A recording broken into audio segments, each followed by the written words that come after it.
আমরা কোনো দলের প্রচারণা করতে নয়, কোনো ব্যক্তির প্রচারণা করতে নয়। আমরা উপস্থিত হয়েছি আপনাদের সামনে আমাদের কিছু কথা তুলে ধরবার জন্য। আমরা এই প্রজন্ম বিগত 1.5 দশক একটা ফ্যাসিবাদী সরকারের অধীনে আমাদেরকে নির্যাতিত হতে হয়েছে, নিপীড়িত হতে হয়েছে। আমরা এমন একটা সরকারের অধীনে ছিলাম যেখানে আমাদের শিক্ষা, কর্মসংস্থান কোনো নিশ্চয়তা ছিল না। ফলে এই জুলাই গণ অভ্যুত্থান 2024 সালে জুলাই আগস্ট মাসে যে গণ অভ্যুত্থান শুরু হয়েছিল, তা শুরু হয়েছিল মূলত কর্মসংস্থানের দাবি। এদেশের তরুণরা, এদেশের ছাত্ররা তারা তাদের ন্যায্য অধিকারের জন্য রাজপথে নেমেছিল। কিন্তু আমরা দেখেছিলাম যে ন্যায্য অধিকারের জন্য রাজপথে নামার ফলস্বরূপ তাদেরকে জীবন দিতে হয়েছে।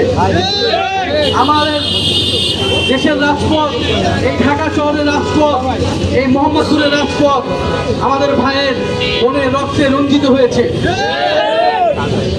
আমাদের শিক্ষার্থীরা, ছাত্র তরুণরা এবং সাথে নাগরিকরা আমরা সম্মিলিতভাবে প্রতিরোধ গড়ে তুলেছিলাম। আমাদের ভাইয়েরা যারা জীবন দিয়েছিল, সেই আত্মত্যাগের তারা অনুপ্রাণিত হয়ে আমরাও জীবন দিতে রাজপথে নেমেছিলাম। মোহাম্মদপুর জুলাই গণ অভ্যুত্থানের প্রতিরোধের অন্যতম জায়গা ছিল। আমাদের অনেক ভাই এখানে শহীদ হয়েছেন, অনেক বোনেরা, অনেক ভাইয়েরা এখানে আহত হয়েছেন, রক্ত দিয়েছেন। আমরা যে এই প্রজন্ম আমাদেরকে লড়াই করতে হয়েছে, জীবন দিতে হয়েছে, আমাদের তো এতটুকু প্রত্যাশা যে সামনের বাংলাদেশে আমাদের ভাই বোনদের আর জীবন দিতে হবে না। আপনার সন্তানদের, আমাদের ভাই বোনদের, আমাদের সন্তানদের আর লড়াই করতে হবে না। বারবার আমরা জীবন দেওয়ার জন্য রাস্তায় নামতে চাই না, কিন্তু আমাদের ইতিহাস বলে আমাদেরকে বারবার রাস্তায় নামতে হয়েছে। আমরা চাই যে এবারের যে গণ অভ্যুত্থান, সেই গণ অভ্যুত্থান সফলতার দিকে যাক।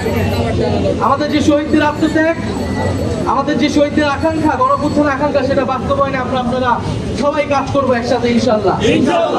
যারা বৈষম্য বিরোধী ছাত্র আন্দোলন নেতৃত্ববৃন্দ রয়েছেন, যারা এলাকা এলাকায় এখনো কাজ করছেন, তাদেরকে আন্তরিকভাবে ধন্যবাদ জানাই এবং কৃতজ্ঞতা জানাই। আপনাদের প্রতি আহ্বান থাকবে, আপনারা মানুষের পাশে দাঁড়ান, নাগরিকের সমস্যার সমাধান করুন। এটাই আমাদের সামনের রাজনীতি, নাগরিকের সমস্যা সমাধানের রাজনীতি। আমরা শুধু চাঁদাবাদের রাজনীতি, সন্ত্রাসের রাজনীতি চাই না। যদি সেই রাজনীতি আমাদের মধ্যেও কে করে, তাদেরকে আপনারা প্রত্যাখ্যান করুন। কারণ আমরা চাই সামনের বাংলাদেশে শিক্ষার অধিকার থাকবে, চাকরির অধিকার থাকবে, স্বাস্থ্যের অধিকার থাকবে। আমরা দেখি যে হাসপাতালে গেলে একটা সিট পেতে হইলেও আমাদের কতটা দুর্নীতির আশ্রয় নেওয়া লাগে। আমরা একটা স্কুল কলেজে ভর্তি করতে গেলেও সেখানে আমাদের দুর্নীতির আশ্রয় নেওয়া লাগে। আমরা একটা চাকরি পেতে হলেও সেখানে আমাদের বাবা খালু থাকা লাগে। আমরা কিন্তু রক্ত দিয়েছি একটা নতুন বাংলাদেশের স্বপ্নে, যেই বাংলাদেশে বৈষম্য থাকবে না, যেই বাংলাদেশে ইনসাফ প্রতিষ্ঠা হবে, যে বাংলাদেশে গণতন্ত্র থাকবে, মানুষ কথা বলার অধিকার থাকবে এবং মানুষের ভাগ্যের পরিবর্তন হবে, মানুষের অর্থনৈতিক উন্নয়ন ঘটবে।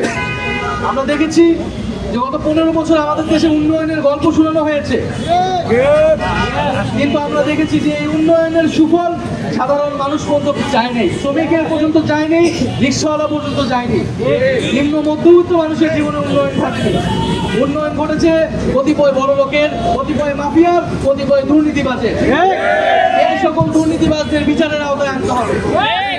এই সকল মাফিয়ারা যারা পালানোর সুযোগ করে দিয়েছে, তাদেরকেও বিচারের আওতায় আনতে হবে। বন্ধুগণ, আমরা জুলাই গণ অভ্যুত্থান থেকে আমাদের জন্ম হয়েছে, আমরা সেখান থেকে একটা নতুন রাজনৈতিক দল গঠন করেছি। আমরা হাঁটি হাঁটি পা পা করে এগোচ্ছি, আপনাদের কাছে যাচ্ছি, আপনাদের দরজায় পৌঁছাবো। আমরা আপনাদের কথা শুনতে চাই, আমরা আপনাদের কথা শুনে আপনাদের সমস্যাগুলো নিয়েই কাজ করতে চাই এবং একটা ভবিষ্যৎমুখী রাজনীতি করতে চাই। সেই রাজনীতি করতে আপনারা আমাদেরকে সহায়তা করবেন, আমাদের পাশে থাকবেন, আমাদের ভুল ত্রুটি হলে ধরিয়ে দিবেন, আমাদেরকে সমালোচনা করবেন এবং সর্বোপরি আমরা একসাথে এই দেশটাকে গড়ে তুলব। কারণ আমরা মনে করি এই দেশটা আপনার, এই দেশটা আমার, এই দেশটা যিনি শহীদ হয়েছেন ওনার, এবং একটা মানুষের জীবন দেওয়া কোনো সহজ ব্যাপার নয়। এই গণ অভ্যুত্থানে যেই ছেলেটা রাস্তায় নেমেছিল, যেই মেয়েটা বুলেটের কুপে বুলেটের সামনে বুক পেতে দিয়েছিল, আপনারা তাদের মায়ের আহাজারি শুনুন, তাদের পরিবারের আহাজারি শুনুন।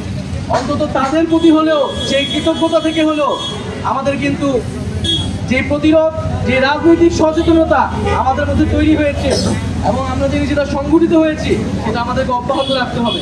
আমরা দেখেছি গণঅভ্যুত্থানের পরে এলাকায় এলাকায় রাজনৈতিক সচেতনতা তৈরি হয়েছে, দেশপ্রেম তৈরি হয়েছে।